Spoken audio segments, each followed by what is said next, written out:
Michigan within the state that's farthest from here to get here today? You don't even know? You don't know? Where do you come from? Where? Give me this. Lansing? You can do better than that. I know.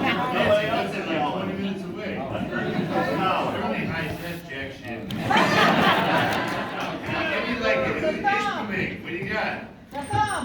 The thumb? The thumb. Can anyone beat the thumb? Grand Rapids. Is that farther away than the thumb? Yes. You sure about that? Can anyone beat Grand Rapids? There's a lot of people here this weekend from Grand Rapids, which supposedly is thriving now, I hear. You can't make fun of that city as much anymore. That's where the boomstick is from, Grand Rapids, Michigan. Wow. You're from Grand Rapids? What do you do in Grand Rapids? You used to work in finance. Now you hang out at conventions and spend all the money that you made working finance. I like it. And who are you with? Your daughter, Ava? Hi, what the hell are you doing there? You don't like horror, do you? Do you? What's your favorite horror movie?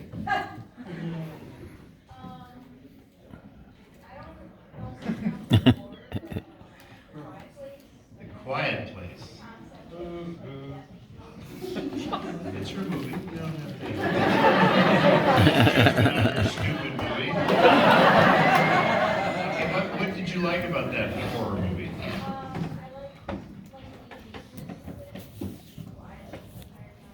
Be quiet. We don't know how to do that. We don't know how to be quiet. We don't know how to look quiet. We don't know how to sit quiet. We don't know it. Do you know what quiet is? When's the last time you sat and did nothing for an hour? Never. Like when you were sleeping, right? Yeah, that's it. You gotta calm your brain down, kid. It's gonna heat up. Explode. Why do you like horror? Because you feel like you're glad to be alive, even though the person on the screen is being tortured beyond belief? Are you a sadist? Is that what the problem is? Her mother's shaking her head, yes. Okay, but do you like the peril of it? Yeah? I need answers, lady, 'cause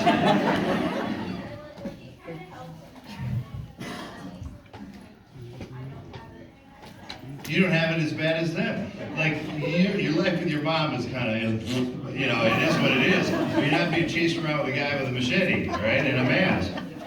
Yeah, good point. Can anyone beat Grand Rapids? How about Grand Blanc, for God's sake? That's not that far away. That's just a dumb town.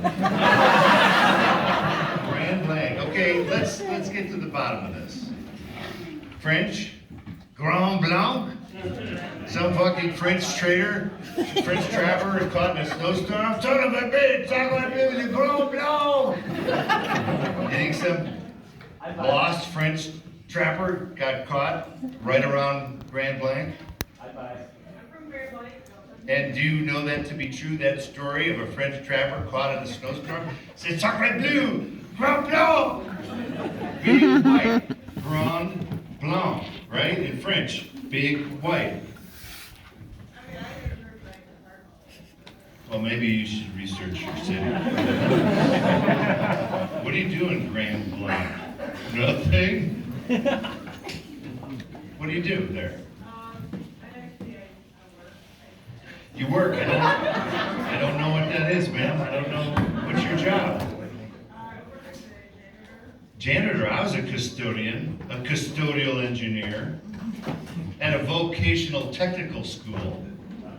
And I cleaned up the hair salon and found the notes that the girls were passing to each other. They're catty little mean notes. You girls are nasty.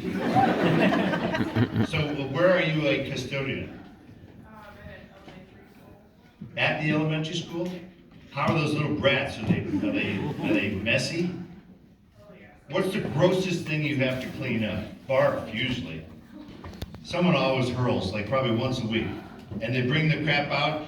You still have the crap that you shake it out on top of it, it kind of soaks it up, and then you can kind of get the shovel and get it out of there. It kind of helps solidify it. You don't have that, and it smelled as bad as barf. So you smell that and go, ah, the barf didn't get you the smell of that stuff. But do you use a product like that? Man, you've got to, at an elementary school, you've got to have encountered bowel movements of all kinds. Right? Sally Jenkins, let it rip, in the hallway. Do you have special, like, squeegees and stuff just for body products? As a former custodian, I'm curious. Because I was a custodian in the 70s. A lot could have changed since then. 40 years of custodial practice.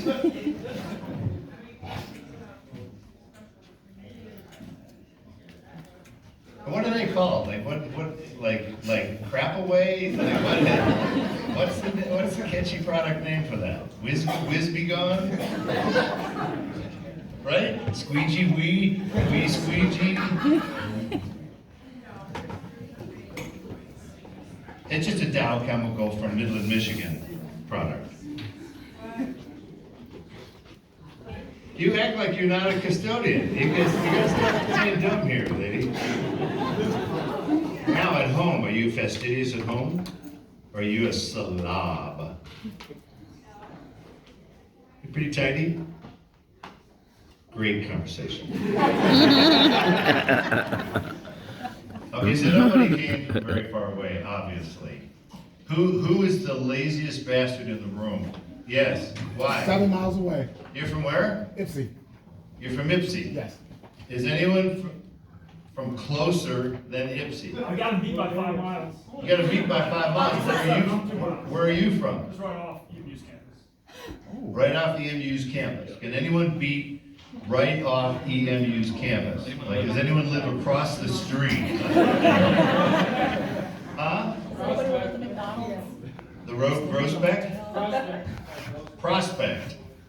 Is that closer than what you're talking about, sir? You may have to whip out your Google Maps to prove this. You guys are really enthusiastic about this. Please pass this. This is $5 for being the laziest bastard here. Don't do that.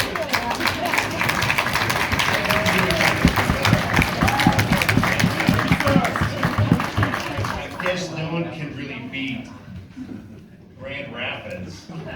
He came from Waterford and I came from Warren, but I don't know how bad that is. Waterford just doesn't count. Give $10 to Grand Rapids, $5 to the mom, and actually give both to the daughter.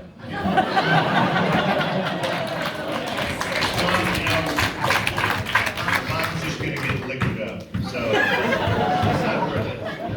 So kid, buy some Quaaludes. The formative years are important. I had a kid sleep over and he brought a Quaalude with him in like 8th grade. And we pitched the tent out in the backyard and we dropped it in the grass and we could not find it. And I'm drug free to this day. And then I had a joint that was in my, the same guy, this troublemaker, the guy's probably dead now. He goes, this is marijuana, you should try some. So he gave me this shitty little pin joint.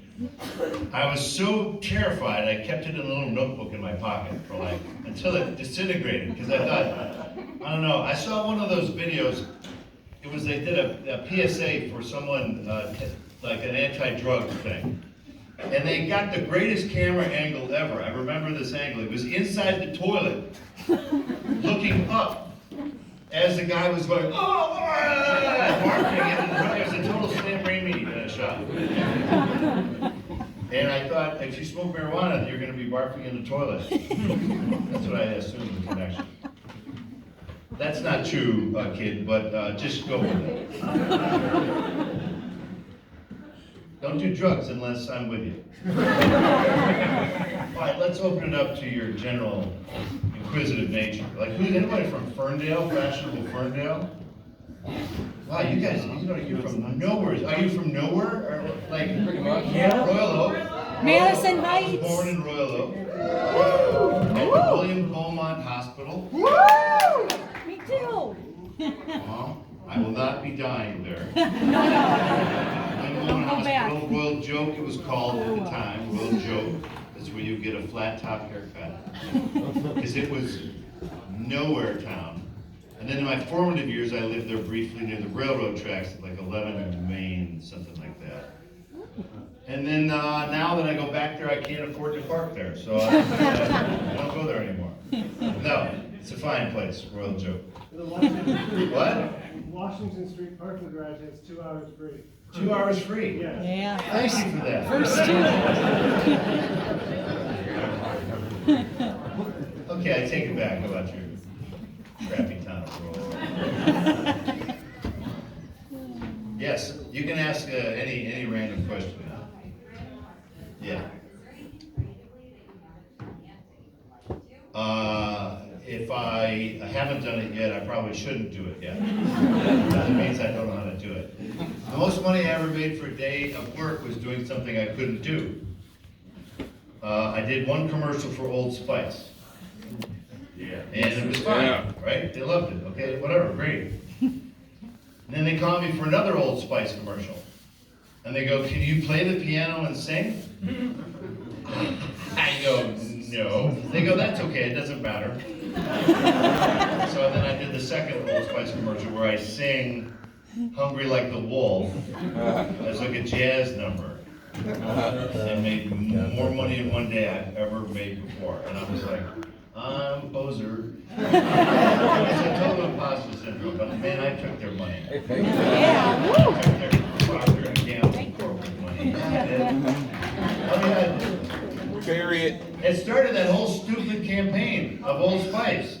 They spent $100 million trying to prove to you it was not your father's smelly crap anymore. And then they took Old Spice off, they kept shrinking it to where now it's, you have to look, Old Spice is really teeny.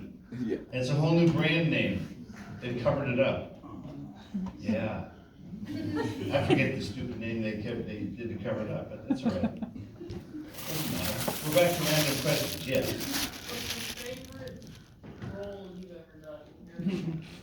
I'm not dead yet, of course.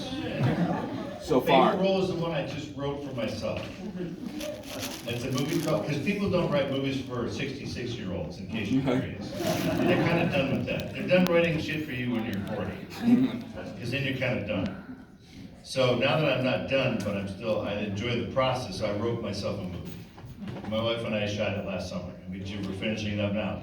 It's called Ernie and Emma, about a pear salesman whose wife dies, and it turns out she has a big, long list of what to do with her ashes.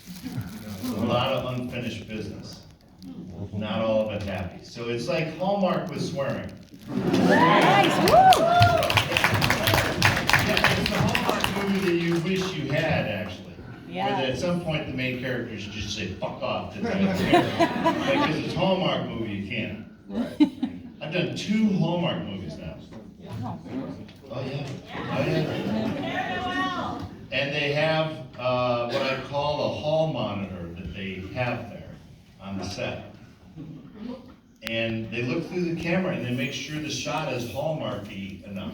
Because it's all holiday stuff. It's usually Christmas. So they'll actually look at the monitor and they know all the set dressers by name. And they bring them in and they tell them where to put dangly, soft focus, beautiful stuff. Like Thomas Kincaid. They just sort of feel like that. And then they're ready. So that's a Hallmark. They make it Hallmark. So that's a hall monitor who does that. Yes, right there. Are you looking at your phone or are we having a conversation? Both. So much more interested in himself. Oh my God. That little shit, put your phone down. I'm not going to answer your question. Now I'll answer your question. Okay, I'm sorry. Thank you. Thank you. So after the first Evil Dead came, Yes. did you think you would like? Ever have a career? It took 4 years to finish, so there were 3 years that I did not think I would. And then it made money. Yeah. And then my career was saved. Until the next movie we made, which bombed. So then we made Evil Dead 2. Yeah. even though Ash died at the end of Evil Dead 1. We thought, well, either our careers die or Ash comes back from the dead. So that's why we have a trilogy that makes no sense at all. It's never meant to be a trilogy. George Lucas and some meth-fueled 5-day binge wrote all of Star Wars, right? Years worth. Episode 9, 7, 8, Han Solo, and the whole thing. Our main character's dead after the first one. That's it. That's the mythology. There's no book, there's no foretold nothing. He's dead. Our second movie bombs. Sam goes, God, geez, what if he didn't die? What if he just got caught in that malevolent force at the end of the movie? We're like, yeah, that's it. So Evil Dead 2 made money. We made money before we were even done filming, because it was sold around the world. And then we did Army of Darkness, and we thought, let's go crazy, let's really make an epic, like the Vikings. Let's make a big epic. We went way over budget, and the movie bombed, and it killed the franchise for 15 years. Great memories, great memories. And then we did Ash vs. Evil Dead. Appreciate that you're clapping now. Most illegally downloaded show on the internet. Create the buzz. Who you are, Mother Scratchers. And Starz made a very, very tragic mistake. They gave you a 30-day free trial. Oh my God, because you cheap bastards went, yeah, I'll take a 30-day free trial. Binge, cancel! You didn't pay a cent for the show. Most of you. Yes? I had to, because it's the only way I could get it back home. Is what? I had to buy the shit, because I couldn't get it. Well, you're the only one in this room. Show on the air, sir. People are like, why'd that show, why did you stop doing that show? I'm like, I didn't stop anything. You fuckers stopped the show. America fucks up everything. Don't start that. This is a great country. I don't give a shit what's wrong with it. I don't give a shit. Detroit's full of shit. Michigan's a shit. There's tons of shitholes in this country. It's growing. There's tons of Michigan's shitholes growing, around the world. There's tons of shitholes in the UK. I'm serious. Let's not go nuts. I know, the world's a shithole, I get it. Yeah. Well, there's a lot of nice places too. Come to Oregon sometime. But don't stay. Yeah, in the back. Have you done any movies like based off book or like true story? True stories? Yeah, like based off Evil true Dead's a stories. true story. But other than Believe Evil that? Dead, other than Evil Dead, About my marriage, no? You're the perfect customer, man. Blair Witch, did they not say, like, based on a true story, like, we found this actual footage? That's fucking brilliant. that's Brilliant.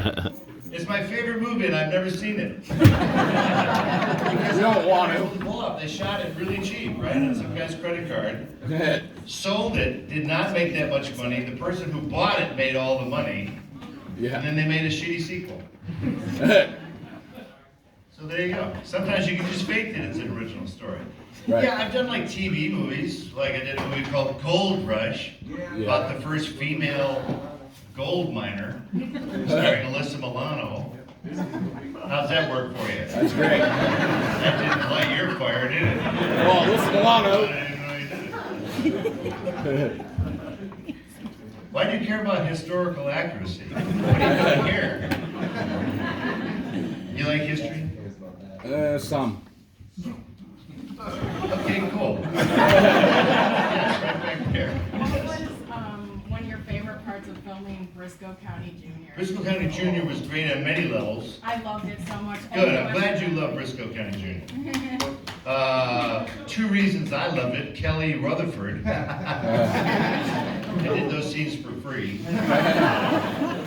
Got to learn how to ride a horse the proper way. Yeah. With You always go, yeah. this really tough Marine, Gordon Spencer, who's like, you fucking learn how to ride this horse right, I'll kick your ass. He'd come up to me some days and go, "You really are a phony fucker." I go, "What are you talking about, man?" He goes, "I'm just kidding, just kidding." He wasn't really kidding. But he was great. He taught movie horses, filming movie horses is a very, very fine art, and we learned it to the T on Briscoe. Wow. There's 5 horses for the one horse. Really? Oh yes, did we fool you? Because there's one horse named Strip. Strip is the horse that is the beautiful horse with all the colorings. All the 3 white socks and the stripe in the front. Well, that horse is crazy. That is a trick horse, right? So that horse does, the nudges and all that crap, but do not ride that horse. Because as a trick horse, it's always going, it's like a crack whore. Where's my trick? Where's my trick? Where's my trick? Because you would always give it a treat after they did the trick. Like our cat. So it was a whole, I had a grain pouch in my pocket. Oh, really? I was the only one who was allowed to reward the horse after a trick. Wow. So you do the shot, and then I come over and give it to the horse. So I was the guy. I was the drug dealer. The only thing that would change is during the tape, I didn't reward it. Yeah. So he'd come in and do some nudges, and I wouldn't give him anything, and he'd go, "What the fuck?" And he'd start nudging me again. I'm like, "Where's the stuff?" And we had a couple of scenes of like, all right.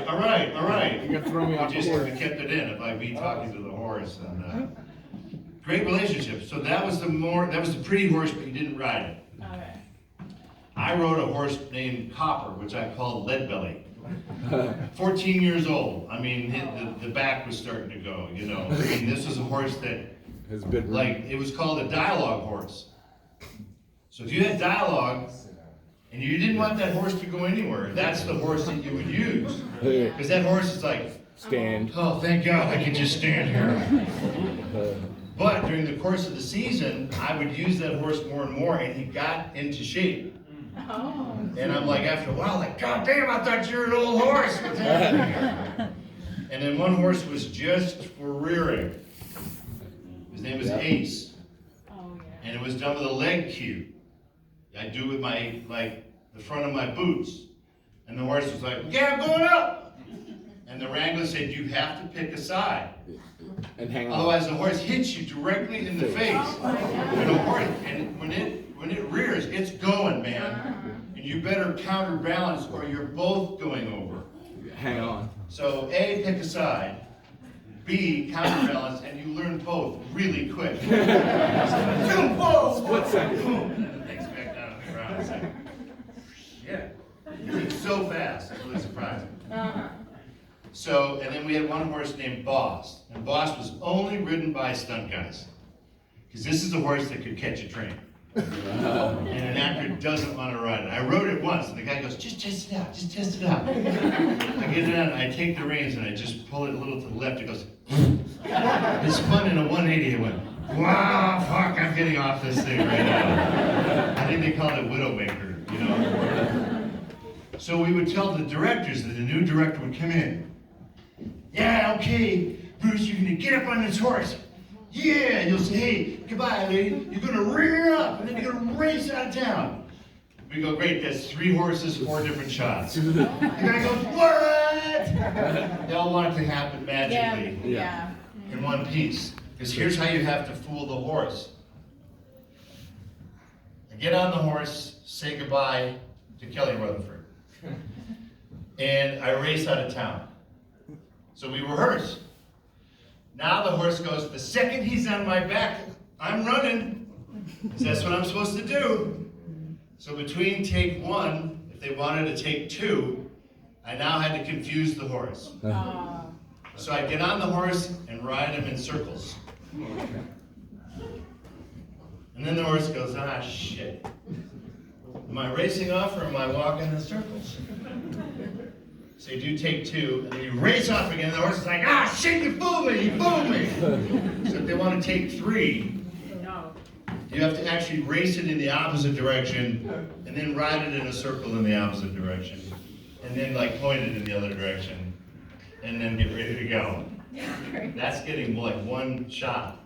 Yeah. And you deprive the directors from saying the A word. Action. That's what these people are born to do. Ready, and action! The horses know what each of the cues are.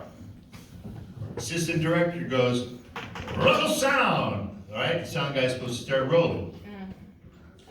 The horses know what that means. Their ears go, shit, we're about to shoot. And they get really tight, and they get really nervous, and they start bouncing around. And ready, and roll camera. They know that one too. Now they're like, And action was, of course, set them off like crazy. So this was roll sound. Oh, yeah. Our horse doesn't know what that means. This is roll sound. Stand by. Come ahead. And so if I'm the camera and you're me on the horse, they're herd animals, right? So if I have to ride from around the corner, you better have 2 horses back there Yeah. with him. Because if you were back there alone with the horse is going, where's my buddies?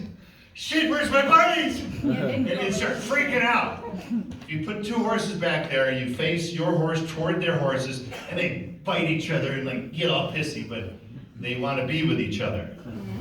So you face them away, they go, come ahead. You turn their head, and then you race around the corner, past the camera, and you better have 2 horses back here that he can run to. Otherwise, he's going back to base camp. You may stop on that horse. I'm free! That's shooting with horses. That's I've crazy. never seen it done that well ever before. And if you watch the show, there's great fucking horse work on it. Just Yeah. great horse work. We learned every single trick, every trick that they had shooting with horses. Really exciting. And all the old towns were in these movie ranches outside of Los Angeles, and they were already creaking at the knees because they were already 30 and 40 years old. The Melody Ranch, where Gene Autry, the singing cowboy from like the 30s, he had a ranch and a movie set. But you couldn't get any low-angle shots like Westerns love to do, because you see all the mansions up all around the canyon that were now built that were not there in 1930. We shot at every single one, probably half a dozen, because they're all gone.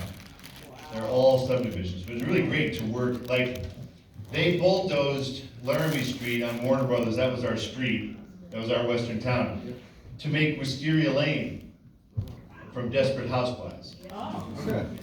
They plowed us under the bastards. That's all right, still a little horse conversion. Yes. Yes. What advice would you have to give to an aspiring horror filmmaker? Why aren't you making a movie right now? I'm taking a break at the moment. Bullshit. I call bullshit. You don't get a break. Why don't you get a break? Because it's Sunday. I don't care what day it is. Doesn't matter. No, I mean, that's the theory. We never got advice because there is no advice. The advice is if you're lazy, you will absolutely fail. Will it to exist? Movies were a lot harder to make back in the day. You had to go to a laboratory in downtown Detroit and buy the Kodak film stock at their prices. You didn't have a check. You weren't getting that film stock. And then you'd film for whatever, 10 minutes, flap, flap, flap, flap. Fucking thing rolls out. I got to go buy more Kodak film stock. And you film it and you got to take it to a lab to get the negative developed, then a working print. I mean, the whole process was an absolute nightmare. Now you have a camera that's 4K, completely digital, movie theater compatible, that you can buy at Kmart. I mean, the excuses have just fallen away. Where do I show my movie? YouTube, make your own damn channel, your own tube. I mean, there's so many outlets that we never had. We used to have to take a print that would throw your shoulders up, walking up to deliver to a guy. Now it's a fucking thumb drive. Hey, buddy, show my movie. Oh my God, that was hard. So what you have to fight is laziness. Nothing else is in your way. I guess more what I meant is like. Oh, now you don't. You want that answer. What do you think is missing from horror movies today? skill. Torture porn is bad movie making. You put a guy's dick in a vice and poke it with a stick for an hour. That's just the 6 o'clock news. That's not a story. Tell a story. Keep things in horror. Suspense. Mood. Atmosphere. Scares where you actually go, ah, shit, and you throw your popcorn. That's a critical part of a horror movie. Yeah. Thank you. You know? Appreciate it. But don't be lazy. Yes. I have a question. You did an episode of The X-Files? I did an episode of X-Files, that's right. I was a demon with a heart of gold. All I wanted was a normal baby. I did, a few. Wasn't by choice, it was just the writers. What was the question, though? What was it like? Yeah, working on X-Files doing that episode. Long hours. Long hours, inefficient filmmaking. Sorry, X-Files. What did they care? It was a very successful show. I mean, the budget just didn't matter. So it was, they were like, okay, so if you got nothing to do for 10 days. Yeah, yes, sir. Can you share any stories from filming Jack of all trades? Jack of all trades, Jack of one season. I'm pretty good at one season TV shows. Jack of all trades, the only funny thing about that was the crew members in New Zealand, that's where we filmed it. The 2 previous shows they did was Hercules, that ran for 6 seasons, followed by Zenith, that ran for 6 seasons. Yeah. Now, they all went to Jack of all trades and they all bought houses because they went, well, it's gonna run for 6 seasons. They got introduced to the American television system very quickly. They were like, let's fucking cancel all. No money. So that's my Jack of all trades story. That and it's hard to sword fight at a cape. Yes. You've worked with tons of people. Who was the quirkiest one you had to work, or got the honor to work with? Quirkiest, define quirk. Quirkiest Yeah. behind the stage, behind the scenes. What? Quirkiest behind the scenes. I don't know, funny, Weird. Odd. Yeah. They're all weird, I swear to God. Especially working in Jennifer horror. Jason Leigh was the most intimidating. She knew her lines, she never blew a line ever, and she had thousands of lines of dialogue in the Hudsucker process. We rehearsed 3 months before they filmed. The Coen brothers like to rehearse. She knew all of her lines of dialogue then. So I had most of my scenes with her. I'm like, I'm fucked. I'm fucked. I'm acting with the machine. She's never gonna screw up ever. And she never did. And neither did I, by the way. But you know, you meet interesting people, you know, the occasional jerk, yeah. What I like is the heroes are the assholes, and the people who play the villains are actually the nice people. There you go. Just an observation. Were you supposed to have a bigger role in the Marvel Cinematic Universe? In the Marvels, what part of the universe? Doctor Strange, can I clarify something for you? So I'm the pizza papa, right?